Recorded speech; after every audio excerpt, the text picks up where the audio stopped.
qui impacteront durablement notre avenir collectif. Face aux enjeux qui nous interpellent tous, le silence n'est pas une option. Notre responsabilité est d'éclairer le débat public avec lucidité et engagement. D'abord, sur les questions d'actualité nationale qui nous imposent une réflexion rigoureuse sur les défis qui touchent chaque Sénégalais, dans son quotidien comme dans ses aspirations. Le dialogue politique, initié par le gouvernement, qui suscite des interrogations profondes sur la trajectoire que nous voulons emprunter ensemble. Notre parti, les serviteurs, via son président, fidèle à sa mission de proposer une alternative crédible et constructive, souhaite apporter un éclairage clair et sans complaisance sur des sujets majeurs. Il est essentiel de souligner que ce rassemblement est un point de presse et non une conférence de presse. Par conséquent, aucune question ne sera prise à la fin de cette déclaration. À présent, place à celui qui porte cette vision avec conviction et incarne avec exigence et responsabilité le président du parti, l'honorable député Papa Djibril Fall. Merci. Assalamu alaikum.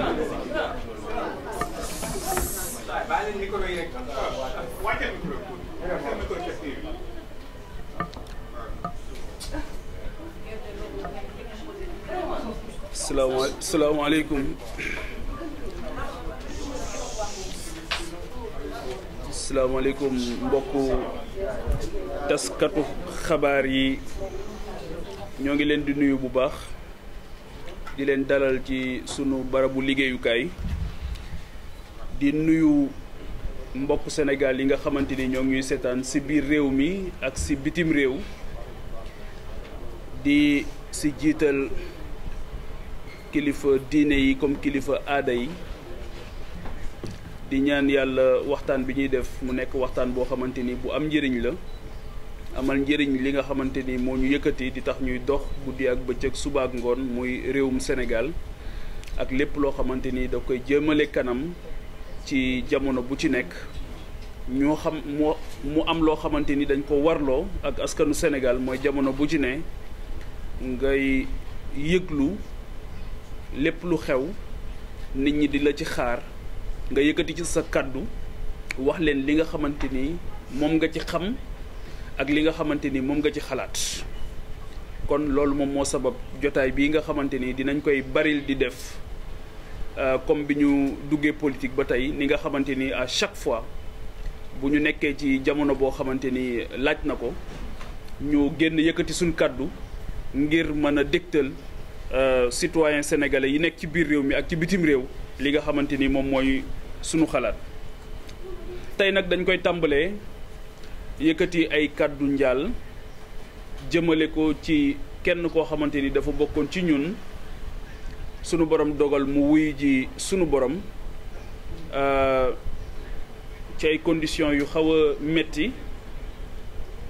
mooy étudiant boobu ngeen dégg jamono ji fii en face IFAN ci corniche bi mu def fa choc foofu ci roche yi ba wuyu ju suñ borom nekk serviteur bu amoon solo ci ñun ñu koy jaale toute la coordination de Thiès mais plus précisément la coordination de Kër Moussa plus précisément waa Kër Sega yépp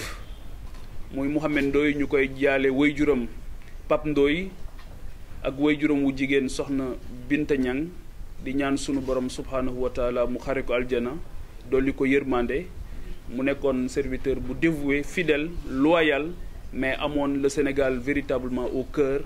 ñuy ñaan yàlla sunu borom mu yërëm ko di ko jaale aussi l'université Cheikh Anta Diop yépp ñi nga xamante ni ñoom la doon jàngandool beneen bi it dafay nekk une pensée particulière boo xamante ni dañ koy am jëmale ko ci sunu benn mbokk boo xamante ni jamono yépp yéen a ngi gis ñuy signé pétition ngir ñaan ñu def ci taxawaay mooy Serigne Saliou Ndoye bi nga xamante ni gis ngeen ko jamono ji fële ci États-Unis mu am ay jafe-jafe ba am nu justice bi doxaleek moom ñu ci ñaax l'État du Sénégal mu taxawu ko bu baax a baax ndax ku am solo la ci ñun waaye ku am solo la ci communauté murit bi yëpp rawatina ñi nga xamante ni ñooy yëngu ci wàllu xasida yi bu baax a baax di bàyyi xel aussi tous ces Sénégalais qui croupissent dans les prisons à l'étranger mooy Sénégalais yëpp yi nga xamante ni tey ñoo ngi ci biir prison yi ci bitim réew booba ba tey ñun tamit bokkoon nañ ci ñuy demander à ce que ñu def un recensement des Sénégalais de façon générale à l'étranger mais plus précisément des Sénégalais yi nga xamante ni dañu nekk bitim réew am jafe-jafe ak yoon loolu dañuy bëgg ni ko yeneen réew yi di defee bu amee État du Sénégal ñu gis ci mu am ci taxawaay boo xamante ni du nekk taxawaayu principe nii ci kaw rek waaye da ciy impliqué wu bu baax ba nga xamante ni sa doom fu mu mën di ne muy yëg ne yow yaa ngi taxaw ci wetam. donc véritablement ñoo ngi ñaan ñu fa nekk ñëpp nekk ci ay jafe-jafe ndax tukki rek dafa métti waaye tukki ba pare am fa jafe-jafe nag dafa gën a métti surtout bu fekkee ne doo gis sa réew mu taxaw ci sa wet ça devient encore beaucoup plus difficile. kon véritablement avec beaucoup de responsabilités ñoo ngi demandé waat à ce que l'État du Sénégal mën a def li nga xamante ni moom mooy le recensement exhaustif des Sénégalais de l'extérieur mais surtout ñu wax ñu aussi les Sénégalais yi nga xamante ni sunu borom dafa dogal ñu am jafe-jafe ak yoon nekk bitim réew ñu xam ci yan conditions lañ fa nekkee ak ñi nga xam dañ leen juger définitivement ñu xool tamit nan la ñuy mën a ñëw purger seen peine fii loolu tamit ay wax la ak lijjanti la bu fekkee ne tamit loolu amul ñu fexe ba ci bu dee dañu nekk ci yoon bi ñu fexe ba ñu mën leen a féexal ba ñu dellu si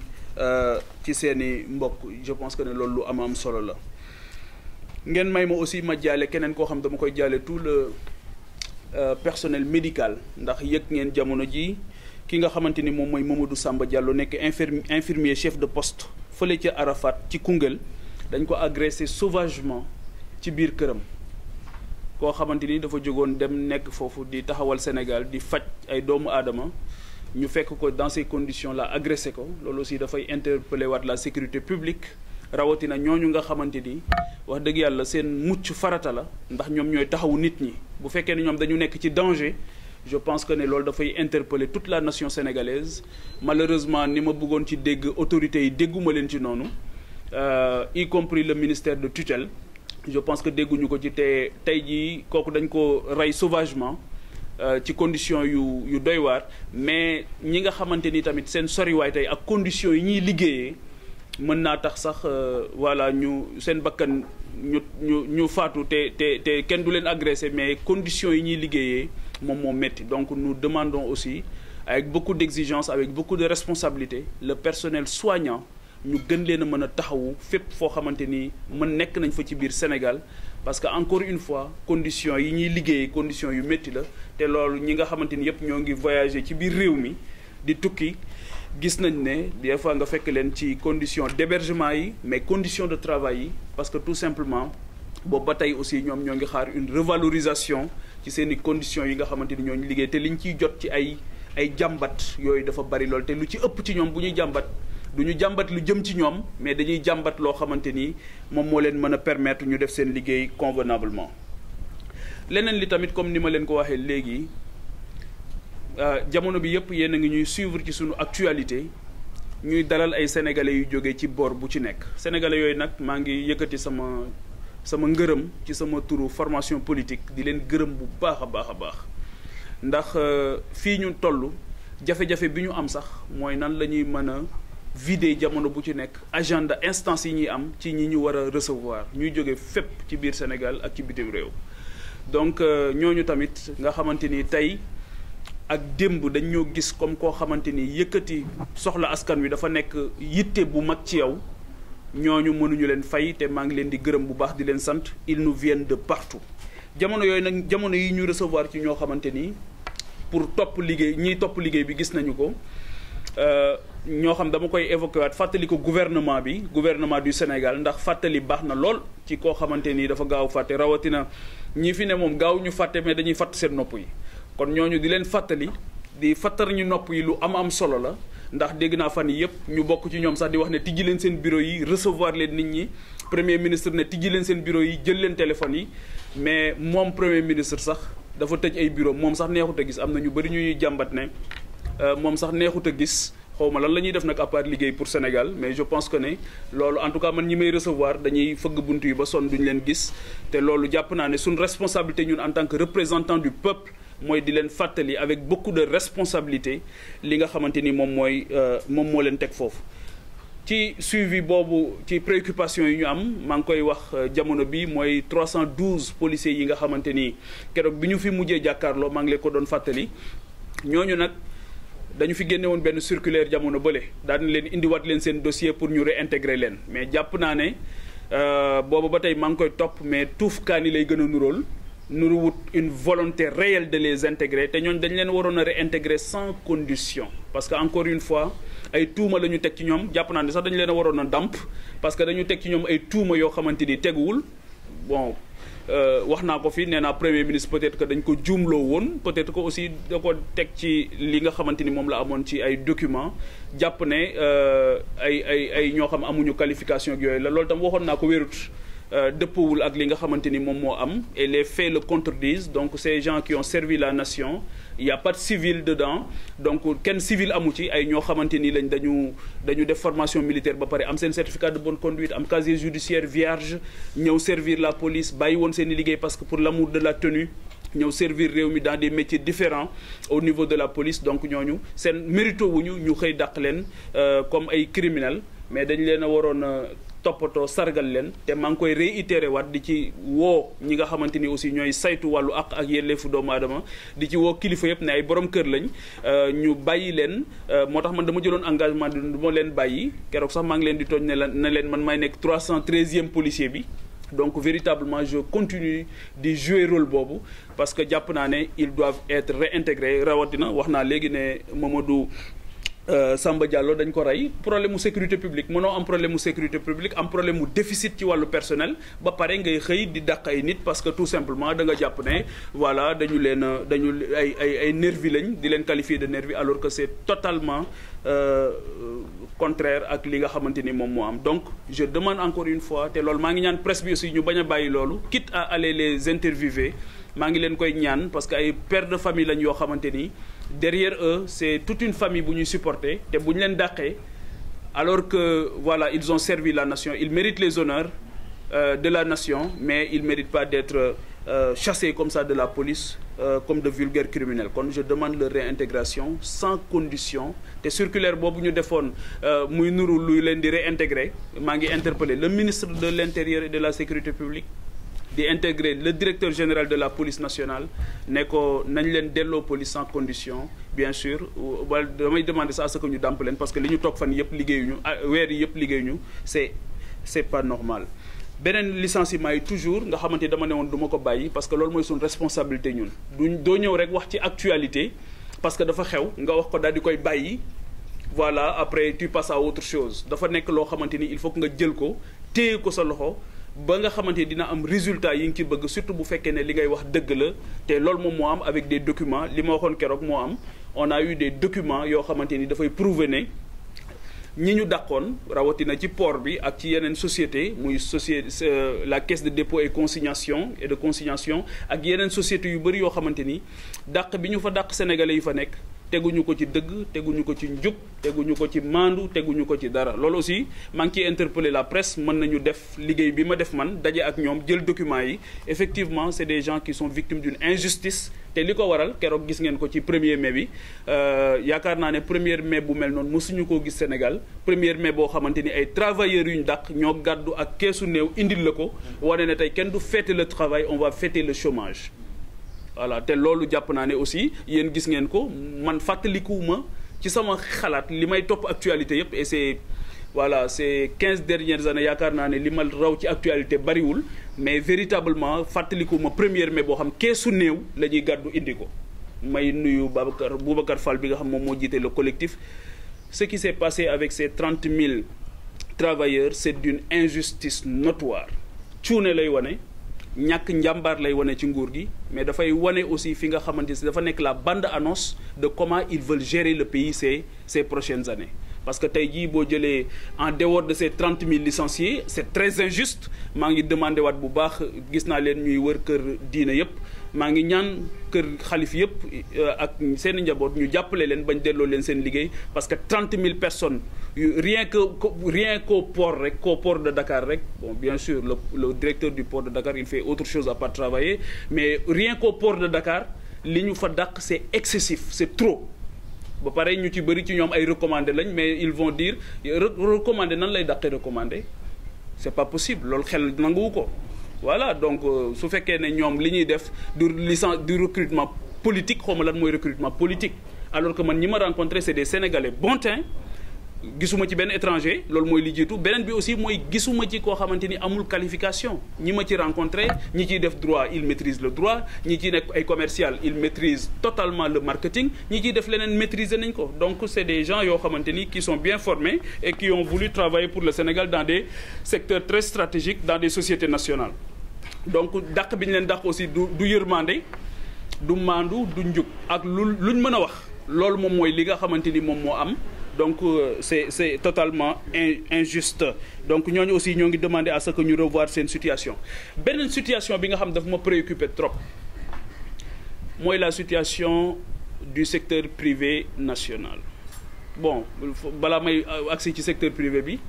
c'est lié d'ailleurs parce que licenciement yi aussi dafa am ñaari phénomène yoo xamante ni xew na ci diggante Espagne ak Qatar loolu tamit mënuñu ko bàyyi mu jàll noonu parce que mooy li ñu tuddee ñoom migration circulaire te loolu mooy amuñu solution pour le chômage amuñu solution loolu rek la ñu wax amuñu solution pour chômage bi beneen bi mooy suñu diggante Qatar ba foofu moom li fa gën a grave mooy Qatar dane seen diplômé yi lañ soxla ñi qualifié lañ soxla alors que da nga soxla tabax sa réew loolu candidat bu ñeme woon a taxaw fii au mois de mars 2024 man yàlla dimbali woon na ma je faisais partie des 18 candidats bu fi ñeme woon a taxaw wax ko bala ngay pare ñu ne la demal toog yow tu es disqualifié képp ku fi waxoon migration circulaire ñu ne la demal toogi donc véritablement loolu aussi ça c'est un échec patent un certificat d'échec la par rapport ak li nga xamante ni moom mooy la problématique de l'emploi la question du secteur privé sénégalais ma ngi leen di masawu ñoom tamit ñoom amuñu interlocuteur kenn dégluwu leen gis nga leen ñoo ngi jooy rek ku ci wax nga xam ne amul interlocuteur mais li ci gën a grave et loolu tamit maa ngi ñaan presse bi ñu def ci liggéey bu baax aujourd'hui bari na ci secteur privé ñoo xamante ni koo ci waxtaanal ñii ña nga jëm Abidjan ñii ña nga jëm Abidjan ñii ña nga jëm Gambie gi ñoo ngi ku nekk yaa ngi xool nan ngay def ba dem liggéey ji feneen parce que ñii ils sont persécutés mais quelqu'un du secteur privé boo xamante ni tey boo demee fa ñuy daggee impôt ñoom ñëpp ña nga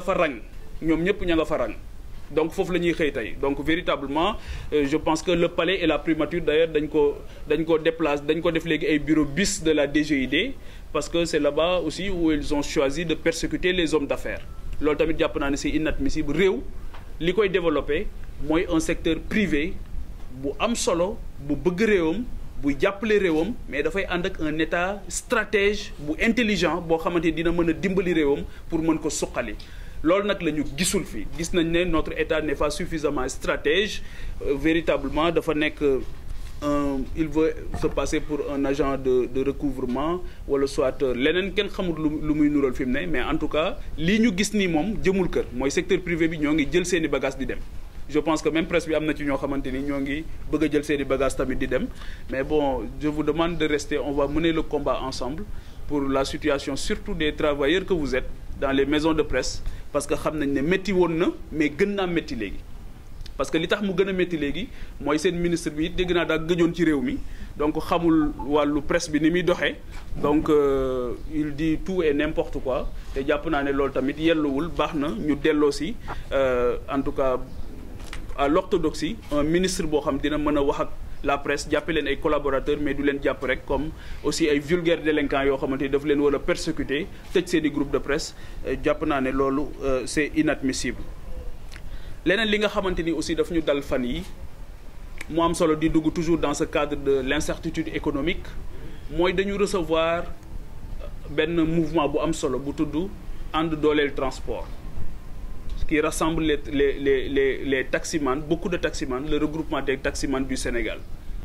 may nuyu seen président Pape Seck Modou Seck bi dëkk Pikine ñu ñëw seet si ma c'est la deuxième fois ñëwoon nañ seet si ma avant la présidentielle parce que boobu dañ doon wër di déglu candidats yi ci lan mooy seen préoccupation sur la problématique du transport. bi élection yi jàllee aussi jamono bi ñu gisee ni seen secteur demee ñuy wut li ma wax léegi ne kenn dégluwu leen. Le ministre des Transports bugg leen a recevoir bugg leen a déglu le premier ministre bugg leen a déglu le président moom li gën a grave non seulement dégluwu leen mais dafa dem rencontrer seen concurrent boo xamante ni dafa ñëw di leen def une concurrence déloyale sur le terrain. beneen bi mooy yéen ñëpp gis ngeen ko gis ngeen ay xeetu taxi noonu laa ko mën a tudd VTC yoo xamante ni yéen a ngi leen di gis ñuy daw ci dëkk bi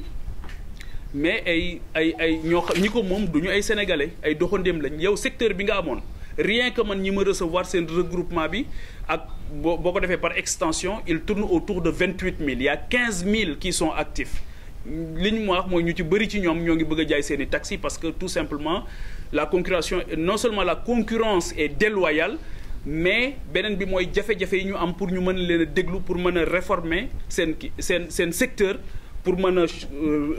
changer le parc automobile renouveler ko mais mën leen a accompagner aussi pour ñu def un service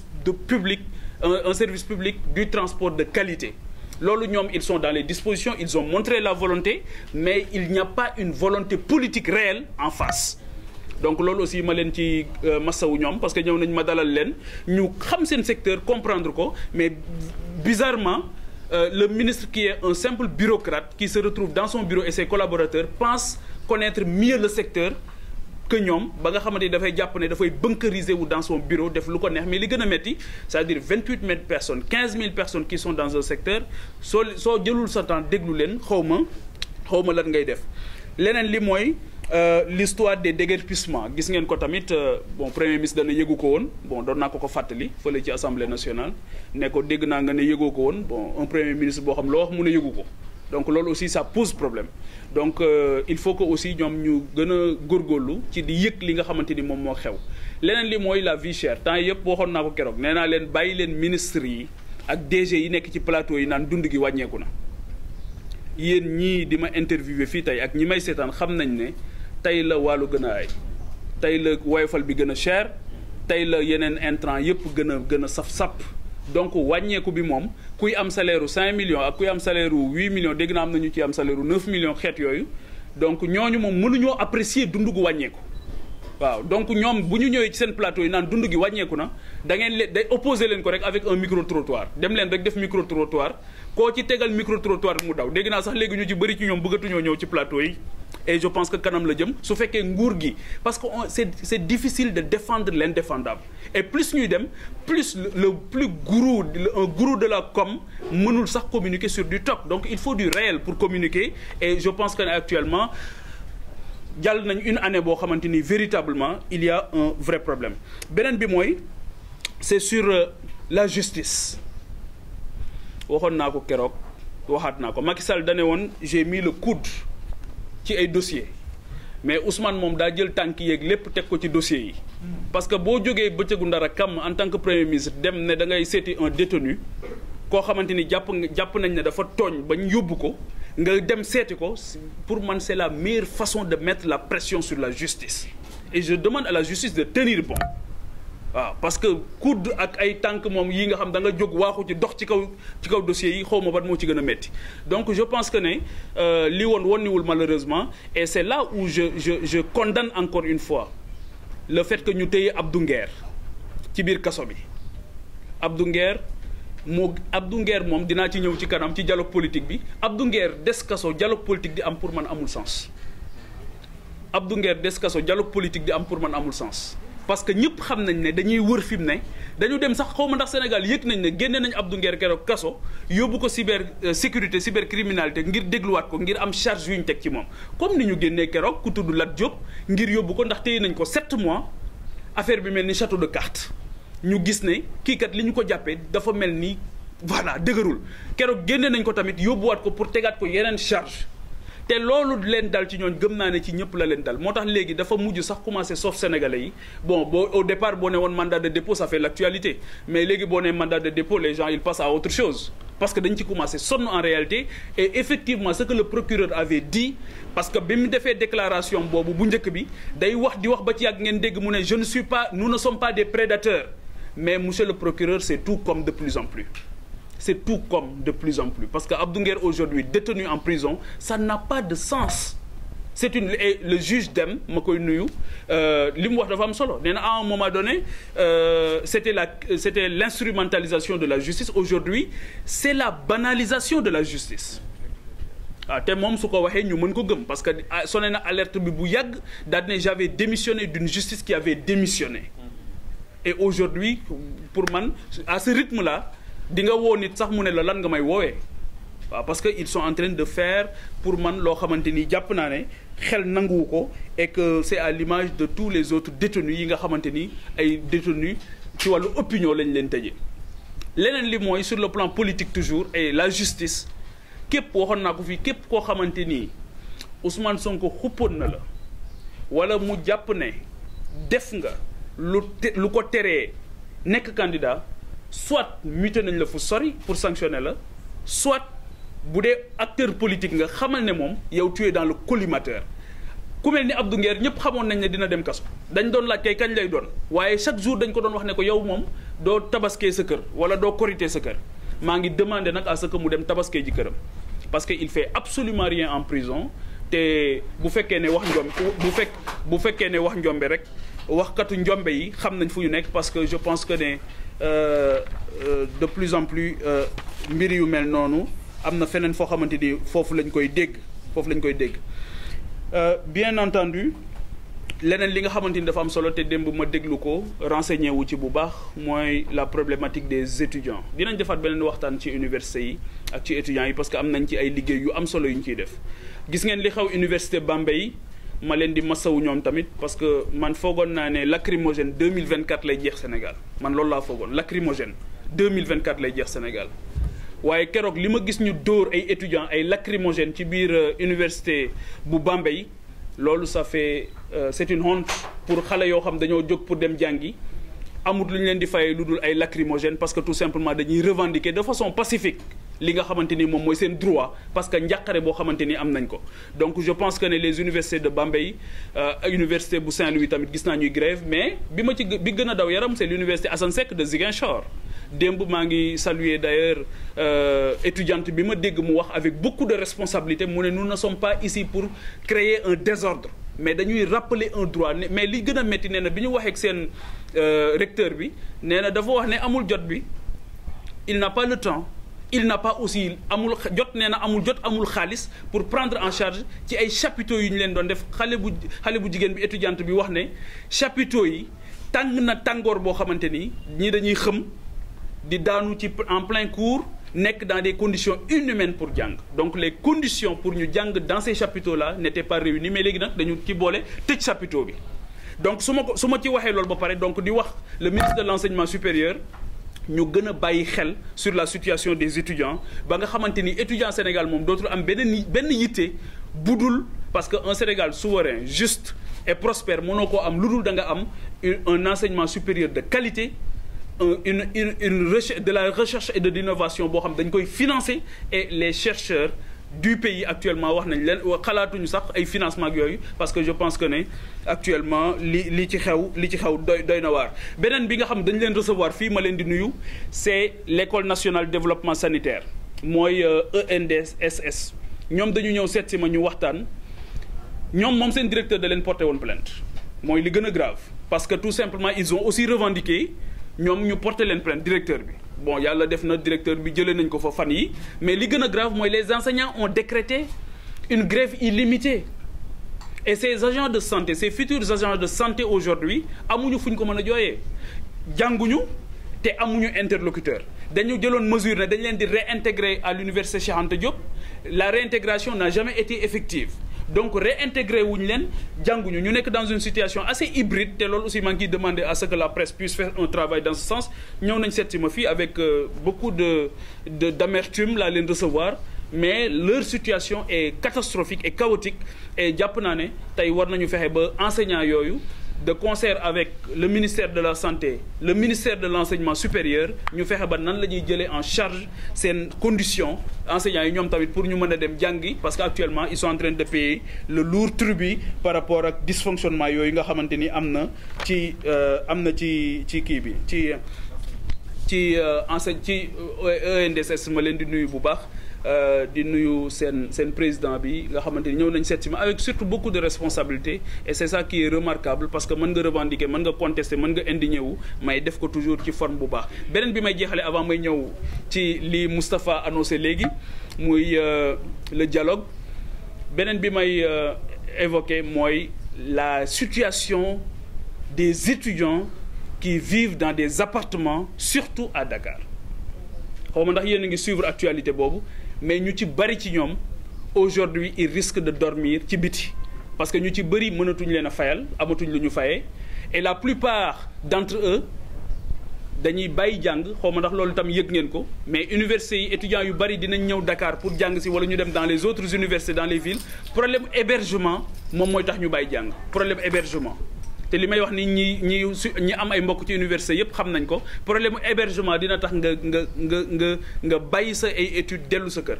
la situation bi am fii nag mooy dafa am ñoo xamante ni c'était de bonne volonté des âmes généreuses yu leen daan jël en charge dëkk ci seen commune soit le maire soit un ministre qui habite dans une localité daan colmater di leen jëlal ay appartements et ces gens aujourd'hui se retrouvent dans une situation désastreuse parce que amatuñu ku leen fayal seen appartements yi ñuy def loolu tam dama ci jot ay interpellation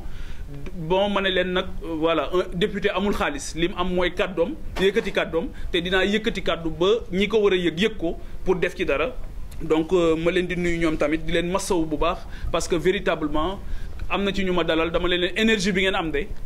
bu ngeen ko defoon ci jàng kenn mënatu ko wax mais tey jii da ngay ñëw ba Dakar énergie bi nga am yaa ngi koy def pour appartement pour gérer appartement ak leneen je pense que ne loolu tamit war nañ ci bàyyi xel bu baax ak les pêcheurs tamit maa ngi leen di nuyu rawatina yu Joal di leen masawu Guet Ndar ak ñi nga xamante ni yëpp ñoo nekk un peu sur toute la côte di dund aussi des situations yu métti avec un ministre aussi boo xamante ni doy na kéemaan voilà boo jëlee le ministre de la jeunesse de la culture et des sports keroog maa ngi gis xaleem yi mu nekkal foofu tamit ci ministre ci cabinet bi di ma tontu bi ma ci waxee te xamuñu ne li ma ci jublu mooy mbir yi baax rek laa ci jublu waaw gis naa ñu yónni xale yi ñu may tontu mais loolu amul solo réew mi il faut que ñu koy waxtaanee bu fekkee ne dañ la jox ministère boo xamante ni sa njàmbaar yépp terewul ministère bi rëpp ci suuf tey jii on n'a aucune visibilité sur la politique culturelle du Sénégal su ngeen ci gisee visibilité yéen journalistes yi ngeen wax ma ko wala yéen ñi ñuy seetaan il n'y a aucune visibilité sur la politique culturelle les acteurs culturels ils râlent de partout parce que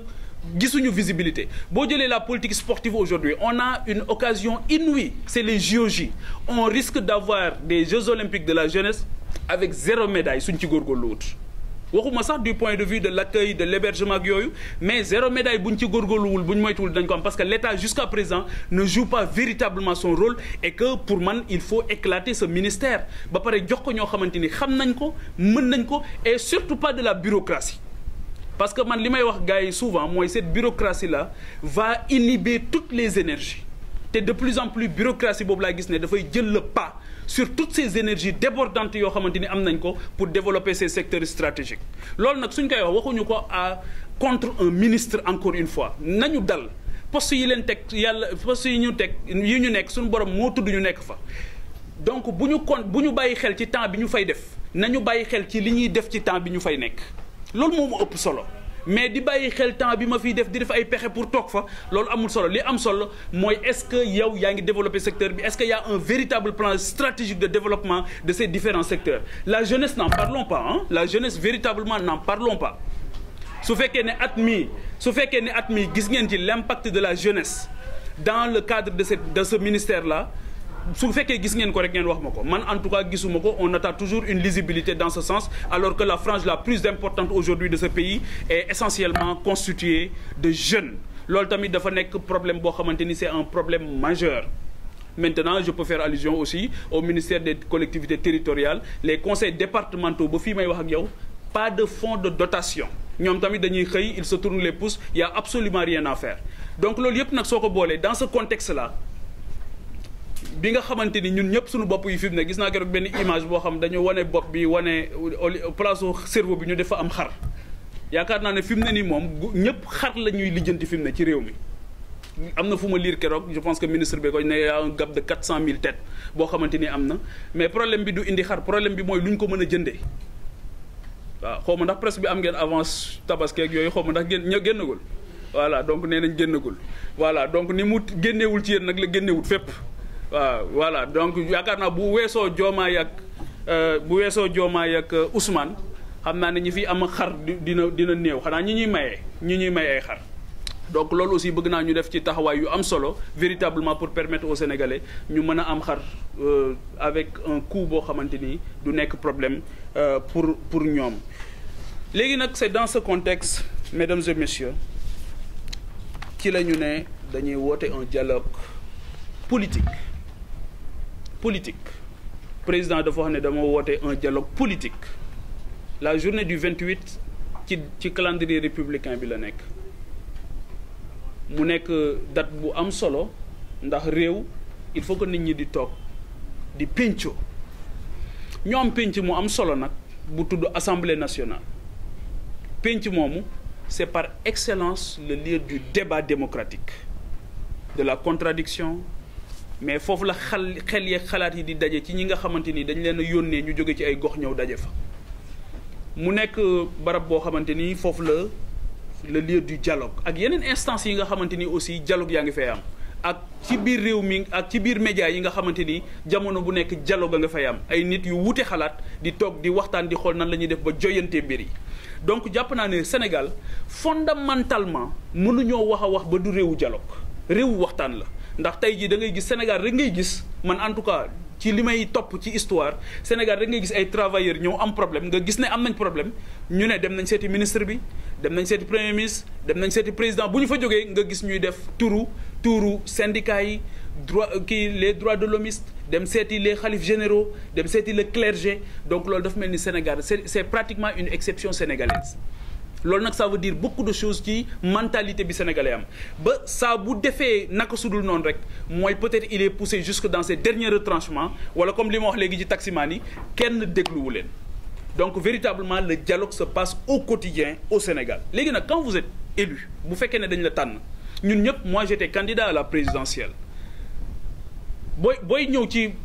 booy nekk candidat ci présidentielle da ngay am gis-gis bu sori une vision am un rêve pour sa dëkk xalaat gént gu rëy pour sa dëkk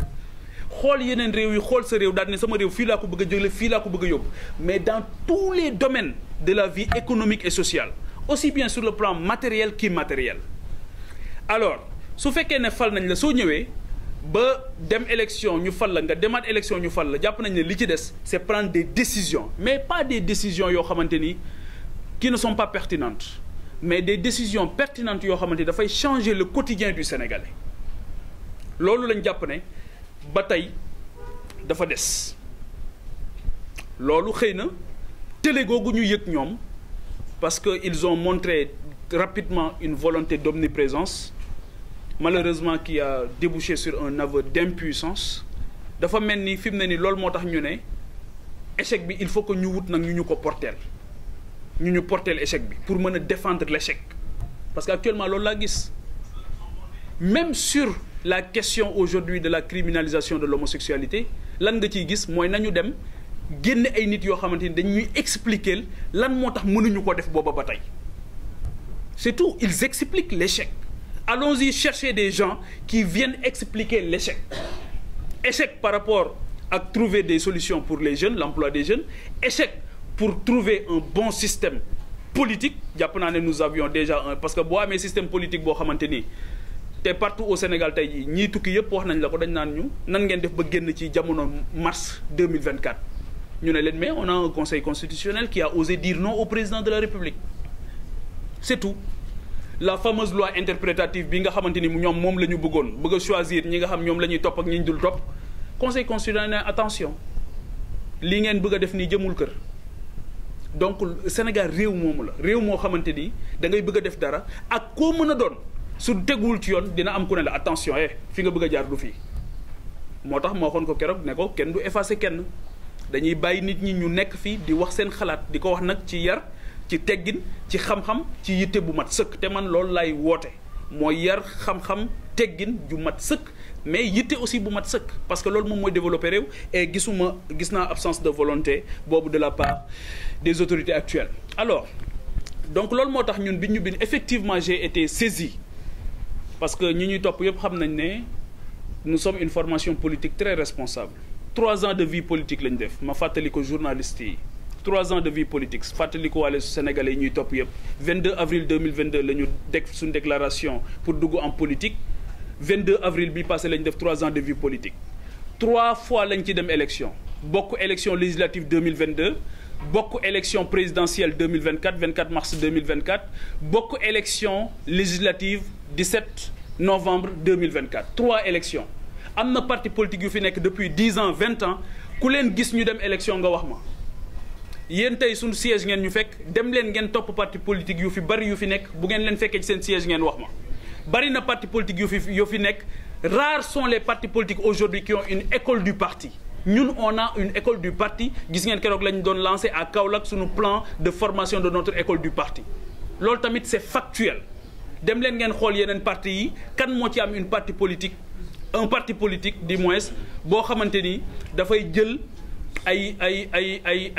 militants ay sympathisants di leen tàggat te aujourd'hui ñun suñu parti politique am na ko loolu aussi dama koy joxe comme information ñu lancé ko keroog lancé le plan de formation avec un excellent directeur au niveau de Kaolack pour mu tàggat li nga xamante ni mooy képp koo xam dafa jóg pour ñëw di tàggatu ci politique bi ci politique. yemuñu ci sax dañu am ñun un secrétariat national en charge de l'entrepreneuriat et de la promotion du volontariat mooy ndaw ñi nga xamante ni tey dañuy ñëw ci politique rejoindre ñun duñu leen jàngal saaga duñu leen jàngal xaste duñu leen jàngal lakk duñu leen jàngal taal mais dañuy leen di jël tàggat leen ci wàllu entrepreneur donte amoo métier mën nañ la dimbali ci ñi nga xamante ni mën nañ la former ci métier ngir wane suñu yéene dëppoo ak li ñuy woote woo muy les serviteurs bari na koo xamante ni fii la dugg fii la ami métier et ils peuvent me témoigner ñoo ngi nii toog donc véritablement c'est le travail que nous sommes en train de faire au service du Sénégal donc su fekkee ne ñëw nga dans ce contexte là yor nekk pouvoir on te demande d'apporter des solutions et les gens apprécieront et pour man c'est ça qui n'a pas été fait bi ñu bindee nag parce que nous sommes une formation politique responsable comme ni ma ko waxee léegi ñun dañu jël suñu responsabilité bindaat tamit delloo leen un document boo xamante ni bien fouillé bien recherché bi ñu yónnee les termes TDR daal ne lii mooy suñu participation loolu ma mën ci lim au débat loolu ma mën ci lim ay points yoo xamante ni rapidement dama koy tënk après dinañ leen jox document bi ngeen exploité ko mais yi nga xamante ni jàpp nañ ne dafa am solo te di jàmbat ci Sénégal nga xamante ni mooy créer la suspicion au niveau des élections loolu jàpp nañ ne bi ci jiitu mooy le rôle du ministère de l'Intérieur loolu moo tax en 2022 déjà ñun dañu demandé woon à ce que ñu mettre en place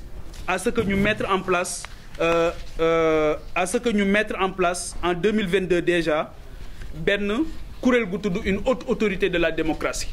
am na ñu ne sax une haute autorité des élections ma ne c'est réducteur nañ ko tuddee une haute autorité de la démocratie boo xamante ni mooy dindi li nekk ministère de l'Intérieur la direction générale des élections bi fa nekk dañ koy dindi daal di koy dëxëñ ci kuréel googu nga xamante ni ay nit yu jóge ci ay barab yu fasantikoo ñoom ñooy ñëw seq ko parce que fii Sénégal saa boo fi amee un ministre de l'Intérieur qui appartient au parti au pouvoir boo xamante ni dafay dem di massifier ci koñam ci dëkkam di def ay porte à porte te fii yenn saa yi sax ma dégg ñu ne oui le ministre de l'Intérieur n'est pas politique mais je dois rappeler que politique ñaar la dafay am ñuy nekk en front office am ñuy nekk en back office dafay am ñuy collaborer ci kaw am ñuy collaborer ci suuf day am ñu lay jàppale ci kaw am ñu lay jàppale ci suuf mën nga xëy rek ñu jël benn nit nommé ko fenn yéen a ngi koy doog a gis ci kaw ngeen ne oui il est apolitique mais encore qu'il faut vérifier cette posture apolitique donc lu ci bëri c'est des politiciens encagoulés mais dafay indi suspicion loolu moo tax li président Abdoulaye Wade defoon en 2011 bi muy génne direction générale des élections jox ko le général Cheikh Gueye ñun dañ ne loolu mooy dynamique bi nga xamante ni dañ ko waroon a topp et aujourd'hui boo ko toppee doo delluwaat ci un ministère de l'Intérieur encarté boo xamante ni le début du processus moom moo koy topp mais da ngay am une haute autorité de la démocratie boo xamante ni foofu la ñuy lijjantee li nga xamante ni yëpp mooy le processus en amont. En aval aussi au lieu que ñu am Sénat foofu aussi véritablement ñun on a proposé benn commission électorale indépendante pluri-institutionnelle CEIP dinañ leen jox document bi après boobu aussi moom mooy regrouper véritablement parce que Sénat dafa am ay limites objectives boobu day nekk bu gën a am doole bu gën a indépendante ba nga xamante ni su boobaa aussi sur la sincérité du processus du am débat loolu tamit def nañ ci liggéey boo xamante ni bu am solo la loolu mooy par rapport aux autorités électorales beneen bi nga xamante ni jàpp nañ ne tamit aajo woon nañu soppar ñi ko dëppale ko ak jamono mooy CNRA gis ngeen coow li fa am ku xamante ni koo xamante ni dañ ko nommé ba tey gis ngeen coow li nga xamante ni moom moo fa am elle n'arrive ñu ne ndax dina jël fonction ndax du jël fonction donc y a beaucoup de gens apparemment qui sont Samba Ndiaïsés dans le pays donc loolu aussi je pense que ne il faut que ñu jóg ci waaw rétablir véritablement l'autorité du président de la République ba nga xamante ni bu ñu jëlee décision ay quelques nit duñu taxaw fële rek ne il conteste la décision ñu ne ko yow doo jël fonction loolu tamit kenn xamut lan la donc CNRA aussi dañu bëgg ñu yeesal ko jox ko de véritable pouvoir de sanction équitable ba nga xamante ni dina mën a def liggéeyam donc ñu établir aussi une charte des médias en période électorale avec des obligations de pluralisme parce que souvent damay dégg ñu ne le service public ak le service privé de l'audiovisuel en réalité loolu abus la secteur public moo am ak secteur privé mais tous les médias ont une mission de service public à partir du moment où tu remplis le cahier de charge de l'État que tu bénéficies d'une licence de l'État da nga war a def une mission de service public léegi nag loolu dafay baax ci jamono bu ne mais amoo koo mën di doon ci média que tu sois pour ou contre lu dul dañ la war a imposer un pluralisme au niveau en période de campagne électorale et même bu dul période campagne électorale je pense que le rôle des médias c'est d'être au centre et d'assurer une distribution équitable de la parole loolu jàpp naa ne lu am solo la te ñun beneen bi nga xamante ni aussi jàpp nañ ne jurisprudence ci élection législative yi mooy ñun li ñu delloowaat ci li ñu laaj ci xalaat mooy il faut aussi que ñu instituer le débat dans ce pays surtout ñi nga xam dañu bëgg a jiite Sénégal premier tour mën na facultatif il faut que médias yi góorgóorlu pour organiser ko mais il faut que le débat CNRA mën ko accompagner mais CNRA mënul wax ne les conditions ne sont pas réunies pour un débat donc il y aura pas de débat mais il faut qu'il y ait un débat tey jii même waxuma la lool sax waxuma sax en période présidentielle waxuma législative ci tête de liste yi mais même dans les mairies dans certaines mairies stratégiques il faut que ñu am aussi la capacité de faire des débats entre ñi nga xamante ni ñoom ñooy concourir au suffrage des Sénégalais ba nit ñi am une lisibilité par rapport ak choix yi ñuy def et loolu dañu jàpp ne premier tour des élections présidentielles ça peut être facultatif mais dañu jàpp ne dañu war a tey jii Sénégal war a avancer ba rendre obligatoire au second tour en cas de second tour le débat entre les deux personnes qui sortent du lot ñooñu moom seen débat farata la war a doon kenn ku ci nekk yëkkati sa xalaat wax li nga xalaat ba nit ñi mën a apprécier li nga xamante ni moom la ñu ki xalaat beneen bi c'est par rapport beneen question bi nga xamante dañ ci xalaat lu bari bind ci aussi delloo ko ñi nga xamante ni ñoom ñoo ñu bind yónnee mooy par rapport ak li nga xamante ni mooy le code électoral ñun dañu jàpp ne le code électoral a été instrumentalisé et modifié au gré des intérêts politiques dégg ngeen fi article 29 am na ay temps journalistes yëpp a maîtriser benn jamono journalistes yëpp a maîtriser article 29 article 30 article 100 article 200 ñëpp ko maîtriser tout ce qui touche yenn saa yi bu ñu nee article 29 sa xel dem ci Karim Wade bu ñu nee article 30 sa xel mën na dem ci Khalifa Sall vice versa parce que dañ doon modifier le code électoral au gré des intérêts politiques loolu moo tax ñun dañu xalaat ne il faut uniformiser les versions et instaurer une version consolidée officielle leneen li mooy la CEDEAO dafa wax ne à 6 mois d'une élection présidentielle mënatuñu laal li nga xamante ni moom mooy les règles du jeu ñun jàpp nañ ne c'est dafa xat trop te mën na nekk source de conflit ñun suñu sañoon dañuy def à 18 mois 1 an 6 mois d'une élection présidentielle kenn dootul laal les règles du jeu ba nga xamante ni dinañ mën a nit ñi seen xel dina ci mën a dal beneen bi aussi mooy ñun jàpp nañ ne y a qu'au Sénégal où on organise les élections pratiquement en début d'année ñun dañu jàpp ne dans toutes les démocraties majeures mën nañ di envisager les élections législatives comme présidentielles en fin d'année loolu ça permet véritablement ñu bañ a ñàkk benn année parce que boo ko defee en début d'année souvent c'est une année morte alors que l'économie n'attend pas le temps ne chôme pas. Le temps est totalement contre nous. Donc on ne peut pas accepter de perdre véritablement du temps. Donc bëgg nañu aussi véritablement que les gens dépolitisent li nga xamante ni moom mooy la justice, le remaniement du Conseil supérieur de la magistrature ak yu bari yoo xamante ni xalaat nañ ci bind nañ ci dinañ ko mettre à votre disposition. Mais encore une fois, je dois rappeler que nous étions un candidat à l'élection présidentielle. Et képp koo xamante ni da nga nekk candidat élection présidentielle question yi ñuy interpeller ni tey boo xoolee TDR yi da ngay xam ne lii moom bu fekkee nit xalaatu ci ba pare daal di ñëw ne dafa bëgg a nekk président de la République mooy kooku parewul woon. Et malheureusement c'est ça qui se passe. Léegi nag au regard de l'urgence de l'heure, au regard du contexte actuel, au regard de tout ce que les Sénégalais vivent actuellement ak li ma fi soulever yi nii yépp ci kii bi ñun jàpp nañ ne moment bi c'est assez compliqué pour mobiliser autant d'énergie nee nga pour réfléchir sur des questions yoo xamante ni jàpp naa ne mën nañ ko jéggi rapidement parce que les questions économiques n'attendent pas. Et je dois rappeler que fondamentalement nous sommes ñëpp xam nañ ko des gens de paix et de dialogue pourvu que les conditions soient réunies. Parce que tey jii bi ñu wootee les assises de la justice ñëpp xam nañ ne dama jël sama responsabilité am le mandat de mon parti ma dem ci assises de la justice yi. Assises yi lan moo ci génn lan lu ngeen mën a teg baaraam moo ci génn booba ba tey dans les tiroirs wala am na lu ngeen ci yëg lu génn ci biti man yëguma ko loo xamante leen daal xam naa ko moom bi ñu jógee ci assises de la justice yi daal def nañ njombe boo xamante ni jàpp naa ne c'est le plus grand scandale de ce régime. Mooy xëy benn bés daal dina taxawal nañ commission boo xam kenn xamul commission bi ñan ñoo ci bokk daal dina génn nañ 5 milliards yoo xamante ni ñoo ngi koy joxe kenn xamul ci yan condition lañ ci joxe. Moo tax maa ngi saluer d'ailleurs koo xamante ni keroog nee na dañ ko woo ne ko dañ lay yónnee 500000 mu ne du ko jël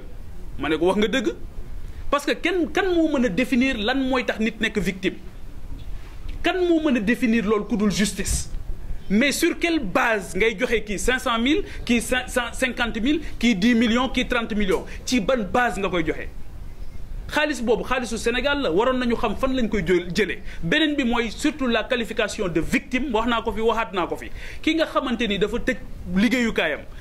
1 semaine 2 semaines 1 mois mënta liggéeyi di war a fay ay salaire mais kooku victime la wala du victime la. Ki nga xamante ni dafa war a faju ji ci hôpital yi tëj ba mu faatu këram parce que mënul dem faju ji parce que transport public amatul kooku victime la wala du victime la. Donc il y a en voulant faire de la justice ils ont véritablement fait de l'injustice. Commission bi yéen journalistes yi laay interpellé dem leen ngeen laaj commission bi ñan ñoo ci bokk dem leen ngeen laaj leen 5 milliards yi ban taux d'exécution lañ toll mais dem leen ngeen laaj lan moo tax Samba am 500000 Demba am 10 millions kii am 30 millions kii am leneen kenn xamul fi mu ne nii nan lañ koy distribuer. Gis naa benn communiqué laconique bu ñu def d'ailleurs boo xamante ni ça ressemble véritablement à une insulte pour la justice du Sénégal te pour man Sénégal waroon na romb foofu. Donc véritablement loolu aussi maa ngi ciy interpeller la presse di ci interpeller l'État juróomi milliards yi jógewul ci seen poche te avant juróomi milliards yi sax déggoon ngeen 108 millions yoo xamante ni génne woon nañ ko 108 millions yooyu kenn xamul fu mu jaar kenn xamul nan lañ ko distribuer loolu tamit c'est injuste. waaw loolu tamit jàpp naa ne war nañ ko xoolaat bu baax. Léegi nag mbokk yi wax bu jógee xel yi la ñuy laaj pas xol yi xel yi nit ñi déglu ak seen xel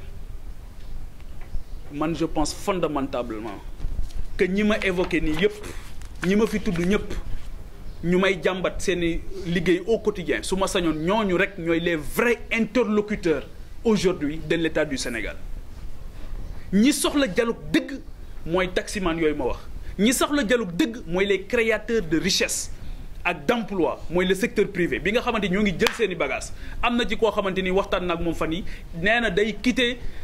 dem ci benn dëkk bu jege Sénégal ma ne ko lan moo tax mu ne ma dañu may auditer mais bi ñu koy auditer li ñu ko doon laaj mooy quels sont tes relations, est-ce que tu es ami avec un tel ancien ministre.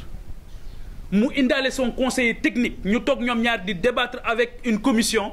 kenn ci ñoom dagge fële ne ko mais yow li ngay wax ni c'est trop technique mu ne leen mais je suis dans un domaine technique li may wax foog mu technique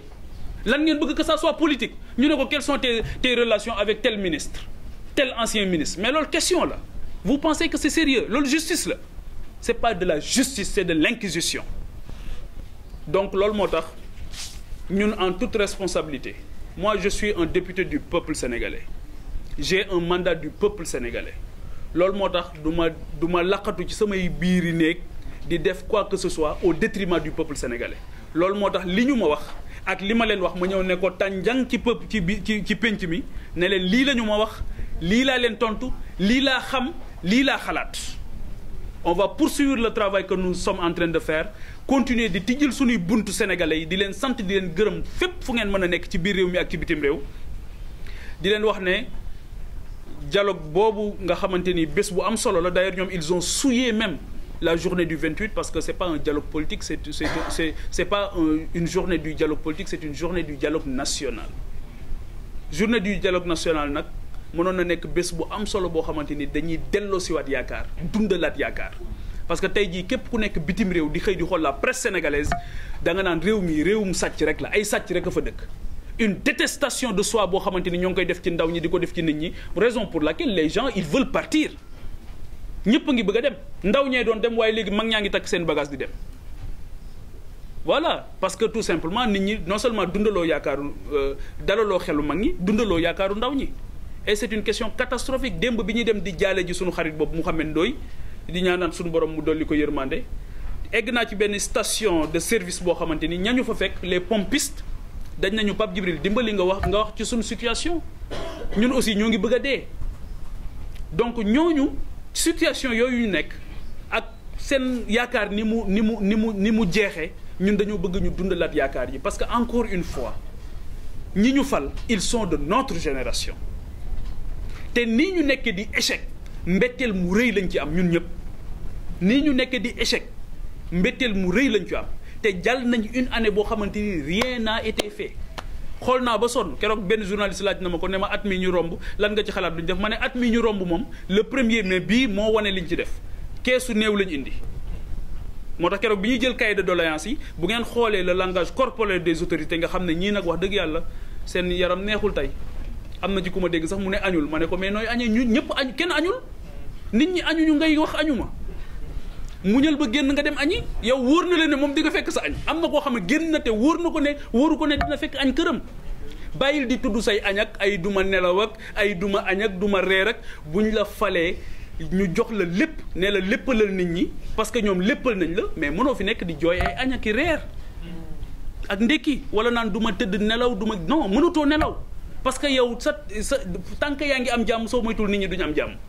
da ngay xañ sa bopp jàmm pour nit ñi am jàmm da ngay xañ sa bopp tawféex pour nit ñi am tawféex da ngay muñ say nelaw ngir nit ñi mën a nelaw da ngay muñ yenn saa yi sa añ pour nit ñi mën a añ lii bégal sa xol mooy le sentiment du devoir accompli loolu moo war a bégal sa xol donc il faut que je les invite ñu yëkkati yitte yi nag yokk yërmande gën a defaat yërmande voilà bañ a génn ci yi nga xamante ni ci la ñu nekk et qui nous rappelle un certain passé assez sombre et assez triste dans l'histoire du Sénégal en tout cas maa ngi leen di gërëm bu baax ci wuyu si bi ngeen ñu wuyu si je pense que le message a été clair et entendu di gërëm sénégalais yi doon ñu seetaan ci biir réew mi ak ci bitim réew di leen wax ne le débat pour le débat pour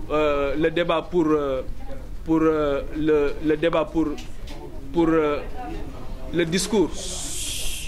le combat pour le Sénégal reste intact mais exclusivement au profit des Sénégalais. On ne porte aucun combat par procuration dugguñu politique aussi pour def ay pexe pour am ay poste DG wala ministre loolu tam dugaluñu ci politique dugguñu politique pour ñu woowee ñu ci bunt bi ñu jaar ci fenêtre bi pour ne dañoo bëgg a nekk ministre wala dañoo bëgg a nekk DG on veut rester serviteur de la nation loolu mooy jaayante bi nga xamante ni moom la ñu jaayante ak askanu Sénégal ak fu ñu mën a ne donc di bàyyi xel aussi baykat yi di bàyyi xel ñi nga xamante ni tamit bu xiinee seeni fit dem ñooñ tam ñu bàyyi leen xel taxawu leen summi costume yi wàcc bureau yi wàcc terrain bi taxawu sénégalais yi je pense que ne loolu c'est extrêmement important donc pour dialogue bi moom yónnee nañ suñuy xalaat bind nañ jox ñu nous sommes responsables et très élégants dañuy bind delloo leen waaye ñoo ngi leen di ñaan ñu recevoir ñi war a ñëw dialogue dëgg te loolu mooy sénégalais yii nga xamante ni dañoo sonn nekk ci ay jafe-jafe beneen bi mooy nit soo bëggee dialoguer ak moom da nga koy respecter et le respect là n'existe pas donc je les invite aussi à beaucoup plus d'humilité à beaucoup plus de respect ñun on va poursuivre le dialogue bi ñuy def avec le peuple sénégalais on va poursuivre le dialogue bi ñuy def avec les ñi nga xam kenn dégluwu leen ministre tijjilu leen seen bunt DG tijjilu leen seen bunt premier ministre bëggu leen a recevoir président de la république day recevoir seeni concurrents dañuy tijjil sunuy bunt le secteur privé national dañuy tijjil sunuy bunt doomu Sénégal yooyu nga xamante ni dañu nekk dans des secteurs stratégiques tels que l'éducation la santé la sécurité dañuy tijjil sunuy bunt aussi les reporters que vous êtes parce que j'ai été reporter je connais les conditions yi ngeen di liggéeyee métti woon na démb gën na métti tey je demande à ce que ñu gën leen a taxawu gën leen a bàyyi xel j'interpelle l'inspection du travail j'interpelle la direction des impôts pour ñu mën a dimbali les employeurs mais surtout dimbali les jeunes qui veulent véritablement dunde lu leew la ñu bëgg di ko sàkku ci li nga xamante ni moom mooy métier bu am solo bi di presse donc maa ngi leen di gërëm di leen sant di ñaanal sunu borom mu def ci Sénégal jàmm di ñaan yàlla mu def ci poos yi jàmm ak xéewal parce que gars yi moom xam naa ne pexe amatul. alors li ma wax je pense que ne leer na ñun dañu jàpp ne actuellement ñun on va poursuivre le dialogue bi ñuy def avec le peuple sénégalais di leen lépp loo xamante ni ñoom bëgguñu ko dégg ci jafe-jafe sénégalais yi ñun dinañ leen ko wax lépp luñ bañ a dégg dinañ leen ko wax waaye nag wax dëgg yàlla jàpp nañ ne condition d'un dialogue sincère condition bu fekkee ne dañuy dialoguer pour permettre de façon conjoncturelle régler ay problèmes de façon conjoncturelle ñun dialogue boobu mënuñu cee bokk dialogue dafay structurel dialogue bu ñu koy def réforme dafay structurel réforme du conjoncturel doo taayee c'est-à-dire que il faut qu'on arrête de violer les lois et règlements il faut qu'on arrête de violer les dispositions il faut qu'on arrête de violer la constitution waaw juste pour satisfaire les desiderata d'un homme ou d'une femme ça ne se passe pas comme ça et à chaque fois qu'il y a des velléités pour loolu les Sénégalais se sont dressés et ñun ku ndobin rey sa maam boo gisee lu ñuul daw voilà te encore une fois bi ñu wootee assise de la justice demoon na dara génnu ca dañ caa jógee sax wax naa ko léegi ñu jël seen juróomi milliards caxatee ko dëgg la wala dëgg voilà donc dans ces conditions là on ne peut pas se permettre véritablement di dem pour amuser la galerie wala orner mais bien sûr en formation politique responsable bind nañ jox ñu dinañ bind delloo leen may nuyu aussi le facilitateur général bi nga xam nit ku baax la jàpp naa ne ku jàmbaare la mais je suis sûr que les gens ne lui ont pas donné les moyens pour mu mën a réussir sa mission parce que li ci jiitu véritablement c'est beaucoup de respect vis-à-vis ci ñi nga xam ñoom nga ko seqal beaucoup d'égards yoo xam war nga leen amal nawloo leen et je pense que ils l'ont pas fait suffisamment maa ngi leen di gërëm bu baax di leen sant di leen